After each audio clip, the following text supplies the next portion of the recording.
Dave was talking about that note from Goldman Sachs saying that the spillover effects from this Turkey incident is going to be limited, and to the extent that there is negative spillover, that you should be opportunistic. When it comes to emerging markets, particularly here in Asia, you've got to be pretty brave to be wading in right now.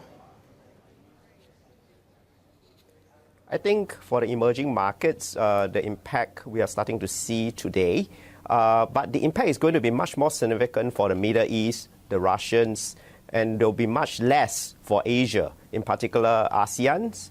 And I think Goldman Sachs report has actually indicated that there is a potential opportunity, which I agree, but probably not today.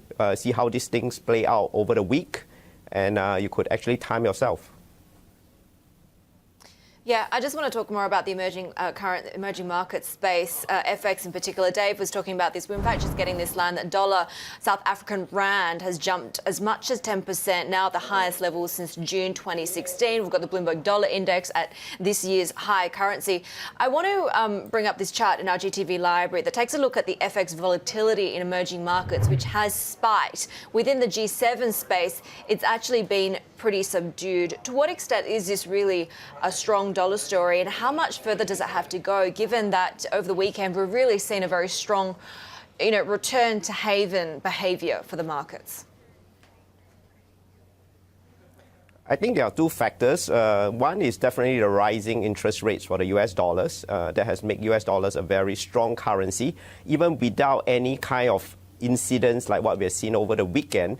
There is actually a flight of assets to US dollar, basically because people are worried that the emerging currencies interest rate will not follow. So given that there are events like what we've seen in Turkey, it's not surprising that there is a flight to safety as we have seen today.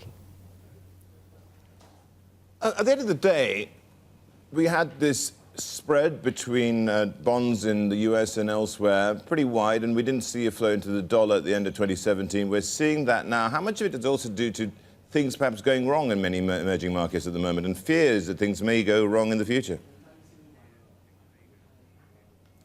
I think one of the key difference between 2017 and 2018 is basically there is a trade war that has happened, and the trade war has caused people to panic. And people are worried about the full implications of the trade war, which until today there's huge amount of uncertainty whether this could be resolved over one meeting, over weeks, or even months.